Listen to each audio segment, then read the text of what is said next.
Oi pessoal, tudo bem? Eu sou a professora Simone Schneider Amaral, sou coordenadora do Podcast UFSPA e hoje eu vim falar dos top 5 hábitos que eu modifiquei depois que eu fiz as entrevistas do Podcast e depois escutei os episódios, porque eu sempre escuto de novo, né? Então eu vou começar pelo quinto hábito, que foi um hábito que eu adquiri a partir de vários episódios, não só de um, que foi dar bastante atenção à questão do feminino, tá, na sociedade. Então, com isso, eu aprofundei a minha sororidade, eu criei esse hábito de tentar sempre nutrir a sororidade entre nós mulheres, a partir das diversas experiências que a gente enfrenta.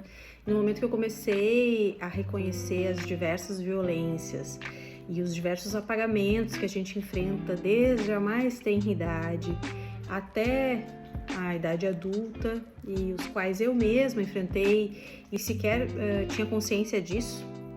E a partir de muitos episódios eu comecei a ter consciência.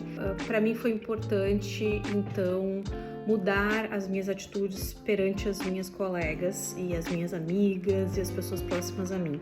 Então, eu acho que cultivar o hábito da sororidade tem sido algo que eu tenho tentado fazer, especialmente depois dos episódios sobre maternidade e carreira científica que eu fiz com a Fernanda Stanisłaski, que é coordenadora do Parenting Science, também no episódio das Mulheres Negras da Ciência.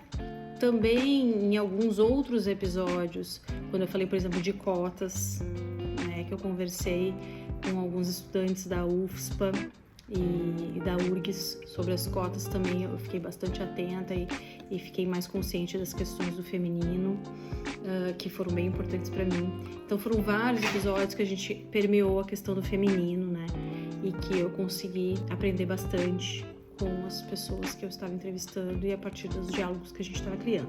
O quarto hábito que eu adquiri, nesse caso foi um hábito que eu não tinha, foi sempre procurar lembrar dos meus sonhos. E sempre que eu acordo eu tento pensar no que eu sonhei e tento entender por que eu sonhei aquilo, né? Então o que houve no meu dia anterior que pode ter me desencadeado aquele pensamento, que pode ter trazido aquela sensação, e aí eu me analiso um pouco. E aí eu acho que é uma forma de autoconhecimento, e essas questões do autoconhecimento aparecem em vários episódios do podcast, todos os da felicidade a gente acaba falando em autoconhecimento, todos os episódios também ali sobre carreira, a gente fala sobre autoconhecimento, vários episódios então a gente perpassa sobre essa temática. E também comecei a pensar um pouquinho mais, prestar um pouquinho mais atenção na qualidade do meu sono. Comecei a ficar um pouco mais preocupada com isso, se eu tinha dormido uma noite inteira, se eu tinha me acordado muitas vezes, se eu me acordei nenhuma vez, ou uma vez, ou quantas vezes, se o meu sono ele me trouxe aquela sensação de bem-estar quando eu acordo. Fiquei um pouco mais atenta a isso depois do episódio que a gente teve sobre sono e sonhos, que foi bem legal, com o Dr. Sérgio Arturo, que eu também eu indico todos, tá? Mas falando especificamente desses. O terceiro hábito que eu modifiquei a partir das entrevistas do podcast foi, agora sim, sobre a minha linguagem, com relação à minha linguagem. Duas coisas essencialmente, mas uma principalmente. Eu passei a ficar muito mais atenta às questões da linguagem neutra e inclusiva. Eu era uma pessoa bastante leiga nesse tópico, não entendia muito bem por que tinha a linguagem neutra, por exemplo, não sabia se era necessário. Hoje em dia eu entendo muito melhor essa questão, compreendi e incluí, tanto que vocês veem, né, vocês percebem que quando eu faço a apresentação dos episódios, eu começo, sejam bem-vindos ao podcast UFSPA, porque a gente quer incluir a todos e todas.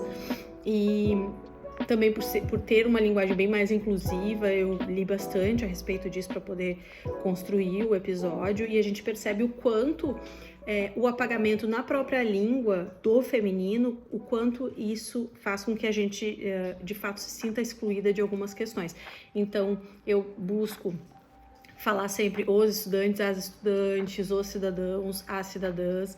Procuro trazer o feminino sempre que possível, ou então usar realmente uma linguagem neutra quando eu vou me expressar, né? E tento ser mais inclusiva, tento tirar expressões capacitistas, embora eu dou minhas escorregadas, né? mas eu tentei melhorar bastante isso. E nós temos, né, aquele episódio 9, que é o Precisamos Falar sobre as Linguagens Neutras e Inclusivas, que me trouxe muito conhecimento a esse respeito e me trouxe muitas reflexões posteriores.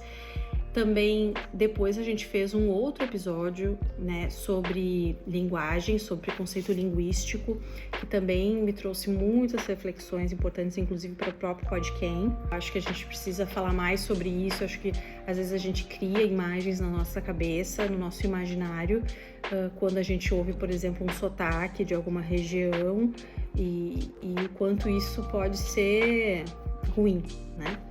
Então, esses episódios de linguagem foram bem importantes. Ambos foram com a professora Aline Vanin, lá da UFSPA. São muito bons também, assim como todos, né? O hábito número 2 que eu modifiquei foi a minha forma de consumir alimentos. Eu já sabia, né, que era importante comer alimentos in natura, frutas e tal, porém, eu tinha dificuldade de colocar isso no meu dia a dia. Com a pandemia, eu, como sou uma pessoa bastante privilegiada, pude trabalhar de casa, então eu comecei a trabalhar nisso e de uma maneira que hoje em dia eu modifiquei bastante a minha rotina. Eu sei que isso não é possível para todas as pessoas, mas eu modifiquei bastante a minha rotina e eu cozinho todos os dias, tá? Eu também como porcaria, hoje mesmo vamos numa pizzaria, não é mesmo? Mas assim, eu mudei bastante os meus hábitos de consumo, então eu não uso mais nenhum tempero pronto, né? Eu uso temperos naturais e sal, que eu usava muito aqueles temperos prontos. Eu evito ao máximo comidas processadas. Hoje em dia eu como mais orgânicos. Eu compro em feiras e lojinhas de orgânicos aqui perto da minha casa para evitar também um transporte muito longo e também contribuir com o meio ambiente. Enfim, eu hoje em dia me preocupo muito mais com essas questões de agrotóxicos, de trabalhar, né, tentar comer mais orgânico, tentar comer coisas menos embaladas, coisas mais, depois ainda enchente, então mais ainda coisas produzidas perto da tua casa, né? No meu caso aqui perto do Rio Grande do Sul, do Preferência, né? Então às vezes eu pago mais caro sim, mas nem sempre é mais caro, né? Vocês também tem que pensar na questão do quanto dura aquele alimento, de quanto rende, fazer render é importante. Eu também, a partir daquele episódio da alimentação, episódio 4, nutrição e saúde, é possível em tempos de crise, né? A gente falou bastante sobre isso e agora o último episódio também a gente está falando da nutrição da população afro-brasileira, que eu acho que a gente tem muito que aprender com essas populações. E eu aprendi bastante a reduzir bastante o açúcar, então aprendi muito com a professora Simone, que é minha xará, que me deu essa entrevista. Top 1. Foi difícil para mim ordenar, tá? Mas eu tentei ordenar com aqueles hábitos que mais tomaram conta da minha vida, que eu mais consegui abraçar. Tem vários outros, tá? Mas o top 1 seriam os hábitos de consumo, especialmente de roupas. Então, o episódio Fast Fashion, ele é um episódio que não é dos mais ouvidos do Podquem, mas ele foi um dos que mais me transformou, porque eu comecei a perceber o quanto eu comprava por impulso, eu comecei a perceber o quanto eu tinha de roupas que eu não me dava conta que eram de tecidos não naturais, o quanto eu comprava de fast fashion direto, eu comprava dessas grandes fast fashions online e às vezes comprava por estar, tipo, né, sei lá, sem nada pra fazer, não sei, né, tá barato. Então eu chegava num shopping, eu sempre falo, né, nas minhas palestras, eu chegava num shopping em busca de oportunidades, de comprar coisas que fossem um preço bom, só que às vezes eu nem tava precisando daquilo, daí eu ia lá e comprava.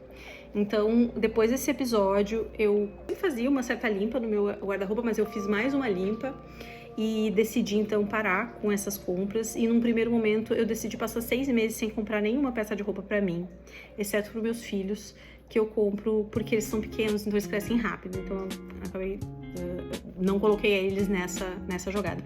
E eu passei esses 6 meses absolutamente, sabe, muito tranquila, não me faltou nada. ao contrário, né? Eu tinha excesso ainda, eu tenho excesso até hoje, que às vezes eu fico com pena de me desfazer da roupa.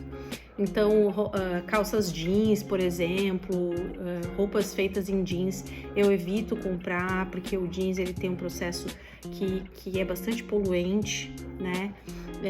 Então eu tenho ali com cortes mais clássicos, eu evito comprar coisas muito de modismos para poder evitar que a gente caia nessa de estar comprando e estar sempre se adaptando à moda e tal. Então hoje eu tento comprar roupas muito mais básicas e pasmem, assim, eu me dei conta que eu ganho muita roupa.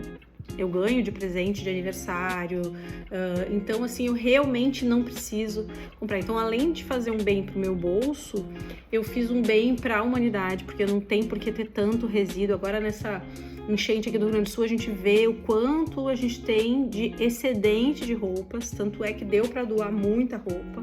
E o quanto a gente tem de roupa que gera microplásticos, né, com tecidos como poliéster, que não são legais para o meio ambiente. Então, hoje em dia, eu prezo muito por tecidos naturais, aqueles tecidos mesmo naturais, se eu posso comprar de empresas que eu sei que são sérias e que utilizam, por exemplo, algodão orgânico ou matéria que são produzidas de forma orgânica. Eu procuro comprar em empresas que são socialmente responsáveis e que têm uma certa transparência na produção das suas roupas, na sua cadeia de produção. Eu deixei de comprar daquelas fast fashions que a gente sabe que não tem transparência. Tem muitos trabalhos sobre isso, mostrando, então tem dados abundantes. Enfim, mudei muito meus hábitos de consumo. É claro que eu não tô dizendo aqui que a gente não vai andar na moda, que a gente vai ser uma pessoa que não tá ligada em tendências, mas sempre que tu comprar uma roupa que é muito datada, compra uma. Não sai comprando um monte. Às vezes a gente compra um monte porque já tá no final da estação e a gente sai comprando aquele monte de roupa datada que depois vai sair de moda e daí tu não vai mais conseguir usar, né? Aquela cor neon, flúor. Não é que tu não vai ter, tu quer ter, tenha. Porém, pensa antes, né? Realmente tu precisa? Será que é tão necessário? Enfim, tá? Então mudei bastante. Ouçam os episódios para vocês também verem o que vocês podem usar, o que vocês não podem. Eu acho que sempre que a gente vive e toma decisões respaldadas por conhecimento, por informações e informações de qualidades, respaldadas em evidências que a gente está aqui trazendo no podcast, para mim eu me sinto mais empoderada, eu me sinto com aquilo faz mais sentido para mim. Então eu sempre tentei fazer isso na minha vida e eu tenho aprendido muito no podcast. E além do episódio do Fast Fashion, tem o episódio 7, né, que é do tingimento de tecidos e meio ambiente. A gente falou sobre os cenários e oportunidades, que é até um projeto de extensão que eu participo e que também muito me ajudou a entender essa questão da economia circular e da questão do consumo mais consciente de roupas. E isso eu estendi para outras coisas na minha vida. Então eu evito comprar coisas com plástico, diminuir bastante. Então é isso, mais ou menos era isso. Todos os episódios eu aprendo alguma coisa, eu tentei listar aqui 5, mas eu poderia falar 100. Então, faz vocês a lista de vocês, mandem pra gente se quiserem, se puderem, e ouçam o podcast sempre que tiver um tempinho, porque eu garanto que ele tem qualidade, tem informação respaldada pela ciência, e pode ser que sirva para sua rotina, pode ser que não sirva, mas aí com o conhecimento a gente vai tentando adaptar e fazendo o melhor possível, tá bom? Beijo, tchau!